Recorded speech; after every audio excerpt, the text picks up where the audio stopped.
Hello നമസ്കാരം. ഞാൻ Jayashree Govindan, മറൈഫ്രീ retirement consultant. പലരുടെയും ചോദ്യമാണ്, ഞങ്ങൾക്ക് ലൈഫ് ഇൻഷുറൻസിന്റെ ആവശ്യമുണ്ടോ? ചില ആളുകളോട് ലൈഫ് ഇൻഷുറൻസിനെ കുറിച്ച് സംസാരിക്കുമ്പോൾ ചോദിക്കുന്നതാണ്, എനിക്ക് അതിന്റെ ആവശ്യമുണ്ടോ?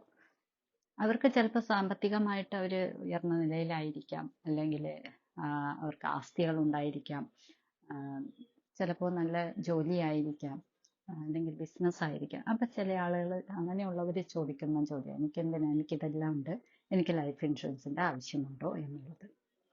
തീർച്ചയായും നിങ്ങളൊരു ബിസിനസ് ചെയ്യുന്ന വ്യക്തിയായിരിക്കാം, അല്ലെങ്കിൽ നല്ല ഹൈ സ്റ്റാൻഡേർഡ് ആയിട്ടുള്ള അല്ലെങ്കിൽ ഹൈ ഇൻകം നേടുന്ന ഒരു ജോലിക്കാരനായിരിക്കാം. അത് അല്ലെങ്കിൽ നിങ്ങൾക്ക് ഒരുപാട് ഭൂസ്വത്തുക്കളോ അങ്ങനെയുള്ള ആസ്തികളൊക്കെ ഉണ്ടായിരിക്കാം. പക്ഷെ നിങ്ങളെ ആശ്രയിച്ച് ആരെങ്കിലും ഉണ്ടെങ്കിൽ, അതായത് നിങ്ങളുടെ കുടുംബത്തിൽ ചിലപ്പോൾ നിങ്ങളുടെ പാരൻസ് ആയിരിക്കാം, അല്ലെങ്കിൽ ചിലപ്പോൾ നിങ്ങളുടെ ഫാമിലി ആയിരിക്കാം, വൈഫ് അല്ലെങ്കിൽ ഹസ്ബൻഡ്, അതല്ലെങ്കിൽ കുട്ടികൾ, ഇവരങ്ങനെ ആരെങ്കിലുമൊക്കെ നിങ്ങളെ ആശ്രയിച്ച്, നിങ്ങളുടെ വരുമാനത്തെ ആശ്രയിച്ചാണ് ജീവിക്കുന്നതെങ്കിൽ തീർച്ചയായും നിങ്ങൾ ലൈഫ് ഇൻഷുറൻസ് എടുക്കണം. കാരണം നിങ്ങളുടെ അഭാവത്തിലും അവരുടെ ജീവിതം മുന്നോട്ട് കൊണ്ടുപോകണം, അവർക്ക് വരുമാനം ഉണ്ടാകണം. നിങ്ങൾക്ക് പകരം നിങ്ങളുടെ വരുമാനം കൊടുക്കാൻ കഴിയുന്ന ഒരു ആള് അല്ലെങ്കിൽ ഒരു സ്ഥാപനം അവിടെ ഉണ്ടാവണം.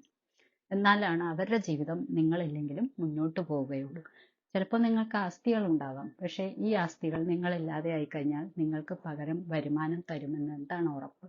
ഈ ആസ്തികൾ വിറ്റിട്ട് അവർക്ക് വരുമാനം കണ്ടെത്താൻ സാധിക്കുമോ? അങ്ങനെ പല കാര്യങ്ങളും ഘടകങ്ങളും നമ്മൾ ചിന്തിക്കണം. അല്ലാതെ നമുക്ക് ആസ്തി ഉണ്ടെന്ന് പറഞ്ഞിട്ട് കാര്യമില്ല. ഞാൻ മുമ്പ് പല എപ്പിസോഡുകളിലും പറഞ്ഞിട്ടുണ്ട്, പ്രമുഖരായ പല വ്യക്തികളും ആസ്തികളുള്ളവരായിരുന്നു, ഒരുപാട് പ്രസിദ്ധരായിരുന്നു.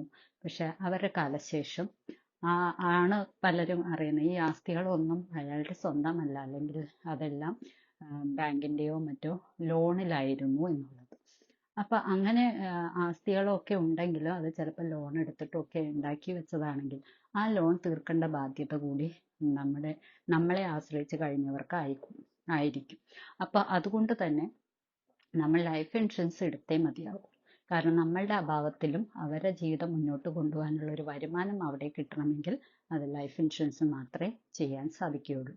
അതുകൊണ്ട് തീർച്ചയായും നിങ്ങൾ ഇതുവരെ ലൈഫ് ഇൻഷുറൻസ് എടുക്കാത്തവരാണെങ്കിൽ തീർച്ചയായും നിങ്ങൾ എടുക്കണം. നിങ്ങളെ ആശ്രയിച്ച ആരെങ്കിലുമൊക്കെ ഉണ്ടെങ്കിൽ, നിങ്ങളുടെ കുടുംബം, നിങ്ങളുടെ പാരൻസ്, വൈഫ് അല്ലെങ്കിൽ ഹസ്ബൻഡ്, അതല്ലെങ്കിൽ കുട്ടികൾ, അതല്ലെങ്കിൽ നിങ്ങളുടെ സഹോദരങ്ങളായിരിക്കാം ചിലപ്പോൾ. അപ്പോൾ നിങ്ങളെ ആശ്രയിച്ച്, നിങ്ങളുടെ വരുമാനത്തെ ആശ്രയിച്ച് ഒരാളെങ്കിലും ജീവിക്കുന്നുണ്ടെങ്കിൽ തീർച്ചയായും നിങ്ങൾ ലൈഫ് ഇൻഷുറൻസ് എടുത്തിരിക്കണം. അത് അവർക്ക് കൊടുക്കുന്ന ഒരു ജീവിതത്തിന് കൊടുക്കുന്ന ഉറപ്പാണ്. ഇനി നിങ്ങൾക്ക് വേറെ എന്നെ ആശ്രയിക്കാൻ ആരുമില്ല എന്ന് പറയുന്ന ചില ഒറ്റപ്പെട്ട് ജീവിക്കുന്ന ആളുകളും ഉണ്ടാകാം. അപ്പൊ എന്തിനു ലൈഫ് ഇൻഷുറൻസ് എടുക്കണം എന്ന് വെച്ചാൽ, നിങ്ങളുടെ മരണശേഷം നിങ്ങളുടെ മരണാനന്തര ക്രിയകൾ അല്ലെങ്കിൽ നിങ്ങളുടെ ബാധ്യതകൾ, നിങ്ങൾക്കും ചിലപ്പോൾ ജീവിക്കുമ്പോൾ പല ലോണുകളോ കടബാധ്യതകളോ ഒക്കെ ഉണ്ടാവും. ഇതെല്ലാം വീട്ടണമെങ്കിൽ ഒരു തുക അവിടെ ഉണ്ടാവണ്ടേ? അപ്പൊ അതിനു വേണ്ടിയും ലൈഫ് ഇൻഷുറൻസ് എടുക്കുക. തീർച്ചയായിട്ടും നിങ്ങൾ എല്ലാവരും തന്നെ നിങ്ങളുടെ ജീവിതത്തിൽ ലൈഫ് ഇൻഷുറൻസ് എടുത്തിട്ടുണ്ടാവും എന്ന് വിചാരിക്കും. ഇനി എടുക്കാത്തവരുണ്ടെങ്കിൽ ഈ ഒരു എപ്പിസോഡ് കേൾക്കുന്നവരെങ്കിലും അതിനെക്കുറിച്ച് ചിന്തിക്കുക. ഉടനെ തന്നെ അതിന് വേണ്ട നടപടികൾ എടുക്കുക. വേണ്ട ഗൈഡൻസിന് ഞങ്ങളിവിടെ റെഡിയാണ്. തീർച്ചയായും ഞങ്ങളെ കോൺടാക്ട് ചെയ്യാവുന്നതാണ്. അടുത്തൊരു എപ്പിസോഡിൽ കാണും വരെ ടേക്ക് കെയർ. Bye bye.